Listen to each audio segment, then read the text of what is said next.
हमारा आज का विषय है स्त्री विमर्श। स्त्री विमर्श अस्मिता मूलक विमर्श का एक प्रमुख विमर्श है। इस विमर्श की शुरुआत 20वीं शताब्दी से मानी जाती है। इसका प्रारंभ फ्रांसीसी लेखक सिमोन द बुआ की पुस्तक द सेकेंड सेक्स 1949 के प्रकाशन वर्ष से मानते हैं। कुछ विद्वान मैरी एल्बम की पुस्तक थिंकिंग अबाउट वुमेन 1968 के प्रकाशन वर्ष से मानते हैं। द सेकेंड सेक्स स्त्री को वस्तु के रूप में कहे जाने का विरोध करता है। महादेवी वर्मा की श्रृंखला की कड़ियाँ इसी दिशा में स्त्री विमर्श है। स्त्री विमर्श को अंग्रेजी में फेमिनिज्म कहा गया है। शुरुआत में इसके लिए नारीवाद या मातृसत्तात्मक शब्द प्रचलन में रहा है। मध्यकालीन भारतीय समाज में नारी सदैव अपने अधिकारों से वंचित और उपेक्षित रही है, क्योंकि हिंदू समाज पर पितृसत्तात्मक समाज का प्रभाव रहा है। किसी भी समाज के सुसंस्कृत होने की पहचान नारी से होती है। जब जब नारी का गौरवमय स्थान अपनी महत्ता छोड़ने लगता है, तब तब नारी उस महत्ता को प्राप्त करने के लिए संघर्ष करती रही है। यही संघर्ष नारी मुक्ति का रूप ले लेता है। यहाँ नारी मुक्ति का अभिप्राय ना तो पुरुष के विरुद्ध संघर्ष का बिगुल बजाना है, ना तो घर गृहस्थी की दीवारों में दरारें डालना है, बल्कि नारी को उसका सम्मानित दर्जा दिलाना है। यदि नारी की वास्तविक स्थिति को समझा जाए तो नारी को आधुनिक काल में सभी अधिकार प्राप्त हैं। उसे कमाने का अधिकार है, परंतु उस कमाई पर खर्च का अधिकार नहीं है। यदि उसे अपनी मर्जी से कुछ खर्च करना है तो उसे अपने पति की इजाज़त लेनी पड़ती है। परिवार में बच्चे पैदा करने से लेकर लालन पालन की जिम्मेदारी स्त्री की है, लेकिन बच्चे की पढ़ाई, उसके शादी ब्याह जैसे निर्णय लेने का अधिकार उसे प्राप्त नहीं है। इस प्रकार नारी दोहरे दर्जे की जिंदगी व्यतीत करती है। हिंदी साहित्य ने नारी की नियति पर गंभीरतापूर्वक विचार किया है। नारी जीवन के दर्द को बहुत गहराई से उभारा गया है। पारिवारिक रिश्तों के खोखलेपन तथा उससे उपजे नारी जीवन के त्रासदी का विश्लेषण दर्शित होता है। मायके या ससुराल में किसी न किसी रूप में वह तिरस्कृत या उपेक्षा की शिकार होती है।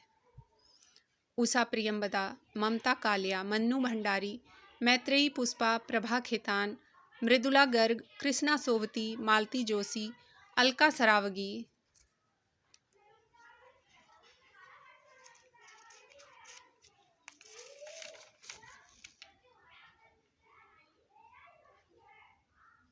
नासिरा शर्मा, कुसुम अंसल, सुमिता जैन, क्षमा शर्मा आदि लेखिकाएं स्त्री विमर्श को सुविचारित रूप में कथा साहित्य के माध्यम से प्रस्तुत कर रही हैं।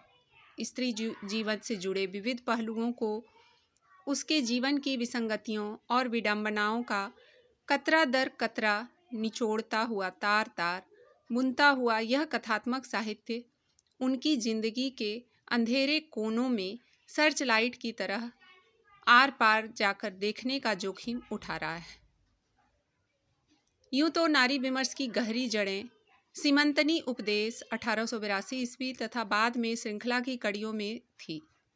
राजेंद्र यादव ने स्त्री विमर्श को देह विमर्श तक सीमित एवं न्यूनीकृत कर दिया था, जबकि नारी समस्या का फलक जो है वह बहुत विस्तृत है। भगवती माई द्वारा लिखित सीमंतनी उपदेश स्त्रियों के दर्द और विद्रोह का ग्रंथ माना जाता है। महादेवी वर्मा के अनुसार हमें ना किसी पर जय चाहिए, ना किसी से पराजय, ना किसी पर प्रभुत्व चाहिए, ना किसी पर प्रभुता। केवल अपना वह स्थान, वह स्वत्व चाहिए जिनका पुरुषों के निकट कोई उपयोग नहीं है, परंतु जिसके बिना हम समाज का उपयोगी अंग ना बन सकेंगी। श्रृंखला की कड़ियाँ स्त्री मुक्ति का पहला दस्तावेज माना जा सकता है। मेहरुन्निसा परवेज ने निश्चित रूप से स्त्री लेखन की जरूरत को स्पष्ट किया है कि नारी के मौन को शब्द नारी ही दे सकती है। उसके दुख को औरत ही समझ सकती है, वही पहचान सकती है औरत के शरीर पर अंकित घावों के निशान को।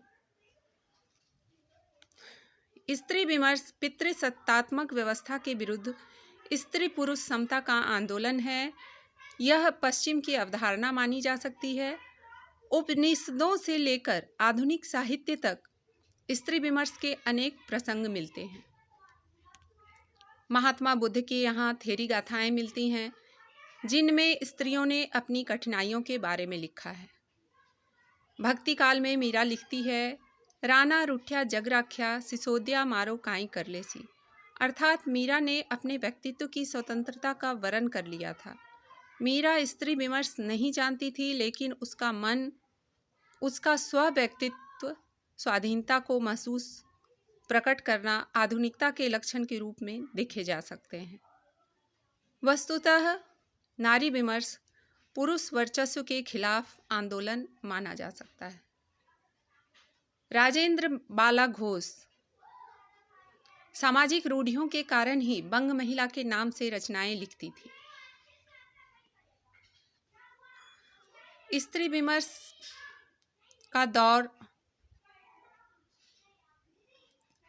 वर्तमान में भी आगे बढ़ता हुआ नजर आ रहा है और इसे जरूरत है महिलाओं के द्वारा समर्थन की, सहयोग की, क्योंकि महिलाएं स्वयं शुरुआत कर सकती हैं।